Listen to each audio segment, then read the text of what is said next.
मराठवाड्यात फारसं नाही, हैदराबाद असल्यामुळे, नवाब असल्यामुळे ही त्यांची भौगोलिक सीमा होती कार्यक्षेत्राची. आणि त्यावेळेला बाबासाहेबांनी जे चळवळीतले साथीदार जे निवडले ते खऱ्या अर्थानं सर्व समाजाचे, फक्त बहुजनच नाही, खऱ्या अर्थानं सर्व समाजाचे. म्हणजे स्वतंत्र मजूर पक्षाच्या माध्यमातून अत्यंत जातीच्या पलीकडे जाऊन राजकीय संघटन बांधण्याचं मोठं धाडस बाबासाहेबांनी केलं. त्यामध्ये नाना पाटील त्यामध्ये, त्या नाना पाटलांचा फोटो आपल्याकडे आहे. म्हणजे आता दत्ताजी पाटलांचा सुद्धा लोकांना फोटो सांगावा लागतो. नाना पाटलांचा फोटो आहे. आपला एक तरुण तडफदार कार्यकर्ता आहे राजेश पवार नावाचा, विक्रोलीचा. त्याने हे पुस्तक लिहिलेलं आहे, डॉक्टर आंबेडकरांची वास्तविक भूमिका, आधुनिक होतीचे आव्हान. आणि याच्यामध्ये कोकणातल्या, रायगड मधल्या सगळ्या लोकांचे फोटो आहेत. त्यात नाना पाटलांचा फोटो आहे. नाना पाटील असो, चंद्रकांत अधिकारी असो, भास्करराव कोवळे हे चिपळूणचे म्हणजे बाबासाहेबांचे खंदे समर्थक, ही सगळ्या मंडळीचे फोटो याच्यात आहेत. आणि या अर्थानं हे बिचारा तरुण कार्यकर्ता आहे ज्याने हे लिहिलेलं आहे पुस्तक, त्याचं हे फार मोठं योगदान आहे.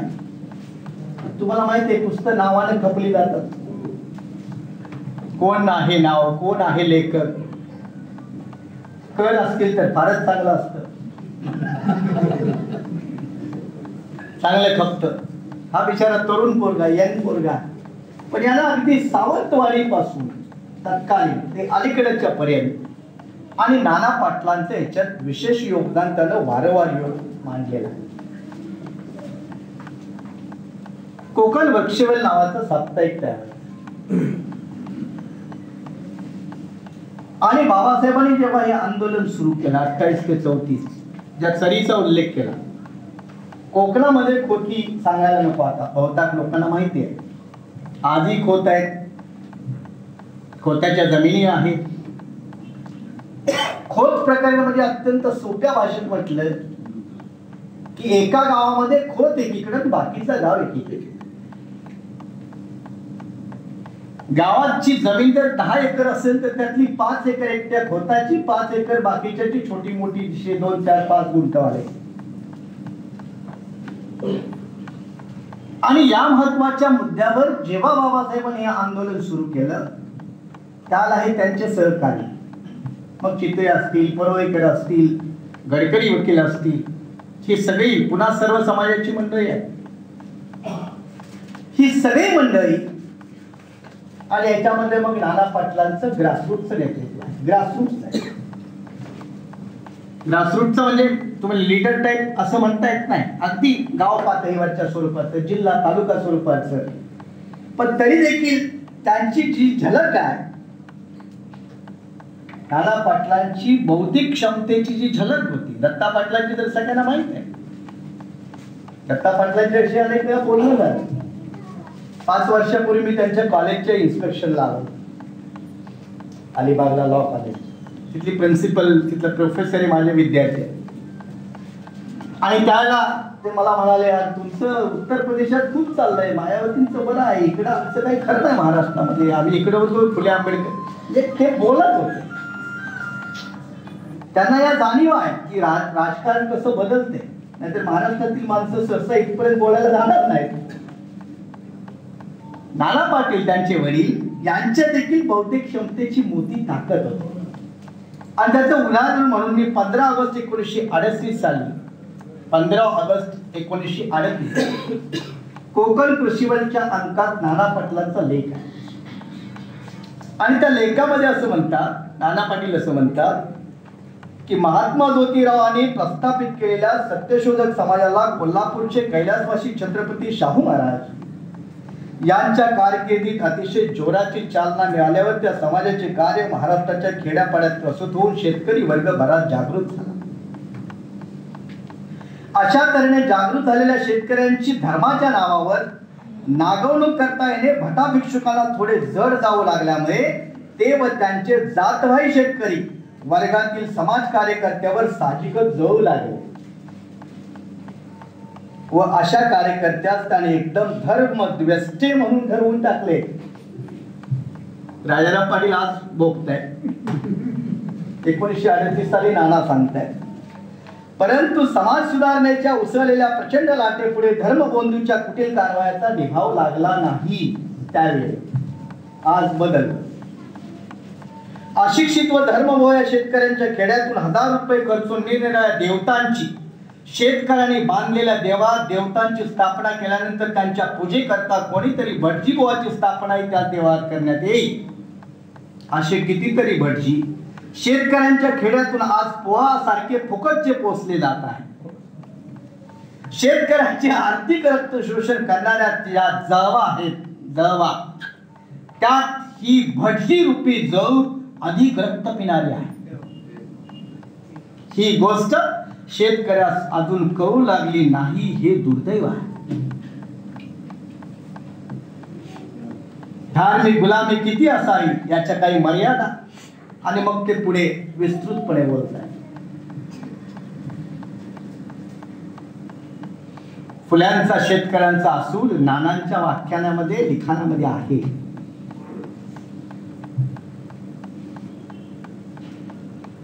आणि नाना एवढे दाहक होते म्हणूनच पुन्हा त्यांच्यावरती 51 साली प्राणांतिक हल्ला झाला.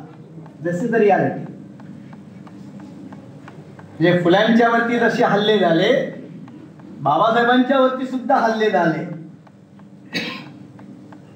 तसे नानांच्या वरती देखील प्राणांतिक हल्ले झाले. आणि जेव्हा हे हल्ले झाले त्याच्यानंतर पुन्हा नाना फारच आक्रमक झाले हल्ल्यानंतर. आणि त्या आक्रमकपणामध्ये नानांनी इथल्या व्यवस्थेवरती फार सो की पो अशा टीका केली. आणि त्या टीकेमध्ये 1951च्या पुन्हा अंकामध्ये ते काय म्हणतात, हल्ला झाला 22 ऑक्टोबर 1951 आणि त्या अंकामध्ये पुन्हा जी धार आली यांच्या लेखणीला त्यात म्हणतात, मी शत्रूला शत्रू समजतो व मित्राला मित्रच समजतो. शत्रूला मित्र समजण्याचा ढोंगीपणा माझ्या रक्तात नाही. तो ढोंगीपणा काँग्रेसवाल्यांच्या रक्तामध्ये आहे. हे आंबेडकर असायला येतात. म्हणजे नाना फक्त सामाजिक दुर्गंधीवरती बोट नाही ठेवत, पॉलिटिकल दुर्गंधीवर बोलताय. काँग्रेसवाल्यांच्या रक्तात हा ढोंगीपणा आहे. राजकारणातील मतभेदामुळे माझ्यावर जारी मारेकऱ्याकरवी भर दिवसात कुणी हल्ला केला अशा काँग्रेसवाल्यांना मित्र म्हणून संबोधण्याचा ढोंगीपणा मी आयुष्यात कधी करणार नाही. कुणी हल्ला केला काय नाना सांगतात. एवढी स्पष्ट व्यक्ती फक्त सामाजिक विषमता याच्यावरती बोलत नाही तर काँग्रेसच्या तत्कालीन राजकारणाशी फारकत नाही तर विरोधात स्पष्टपणे भूमिका घेतात. आणि म्हणूनच ते आंबेडकरांच्या सोबत आहे. बाबासाहेबांच्या सोबत असे ऐरे गैरे नत्तू खैरे नाही. तत्कालीन तेवढ्या जहाल स्वरूपाच्या भूमिका फक्त सामाजिक स्तरावरती नाही तर राजकीय स्तरावरती देखील आहे.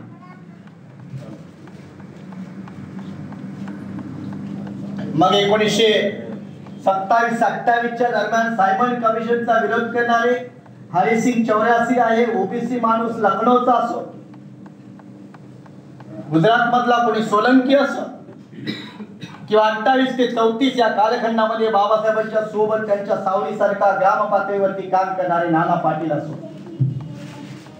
ही सगळी माणसं तेवढ्याच भूमिका सर्व स्तरावर घेऊन ताकदीने उभी आहे. होती सभीन 36 17 सप्टेंबर 1936 17 सप्टेंबर पेरियारांचा जन्मदिवस. 17 सप्टेंबर 1926. असं बिल एखाद्या कायदेमंडळामध्ये मांडणारे भारतातील सगळ्या त्यावेळच्या कायदेमंडळामध्ये आंबेडकर हे पहिले, बाबासाहेब हे पहिले. बाबासाहेब हे तेच संबंध कठीण आहे आणि झेलणं कठीण आहे. म्हणजे चेल्याला झेपत नाही तर विरोधकांना काय झेपेल? चेल्याला झेपत नाही तर विरोधकांना काय झेपेल? अबॉलिश द खोती सिस्टम, नायनाट, त्यासाठी प्रचंड मोर्चा. सगळ्या कोकण भागातून शेतकऱ्यांची फौज त्या मुंबईमध्ये.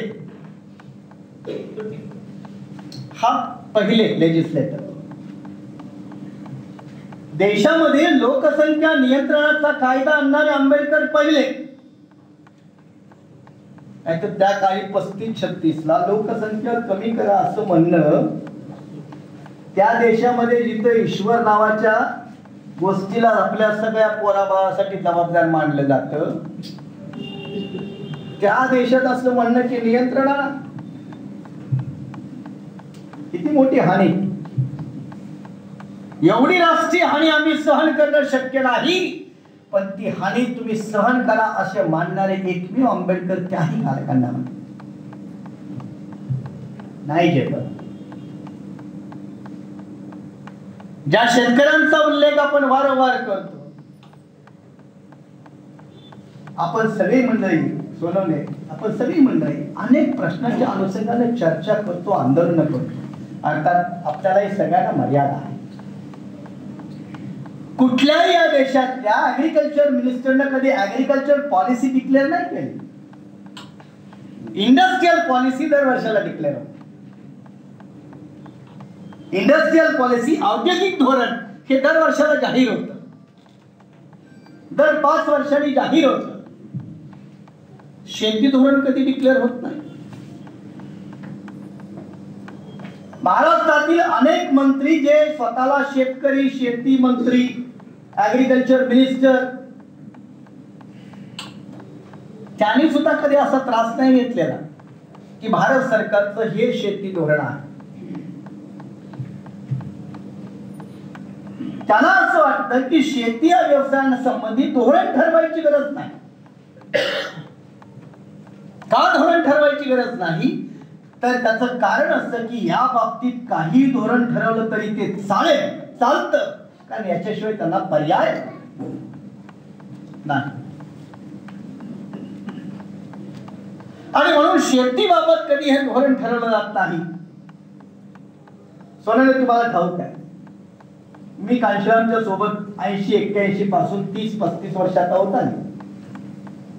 थोड्यात आहे तिथे आम्ही सहज चर्चा करायचो, कारण कांशीरामचे काही नेते नव्हते असे की तुम्ही डिस्कशन करू नका वगैरे वगैरे. अनेक लोकांना माहिती नाही, जवळच्या असणाऱ्या लोकांना माहिती नसतात. तर चर्चा करताना ते म्हणायचे भारताचं शेती धोरण म्हणजे काय माहिती?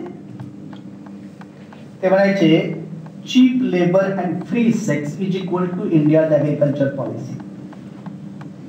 काय म्हणायचे? Cheap labour and free sex, स्वस्त मजूर आणि सेक्स साठी त्याची कुटुंब, महिला, आणि हे शेतकी धोरण. याच्या पलीकडे काही शेतकी धोरण नाही. आणि याचा सखोलपणे आपण विचार केला तर वेगळी बिगारी कुठून आली, कोळ पद्धती कुठून आली, हे सगळं तुम्हाला याच्यात सापडेल. म्हणजे कोळांच्या फक्त जमिनीत लाटल्या जात होत असं नाही, त्यांच्या महिला देखील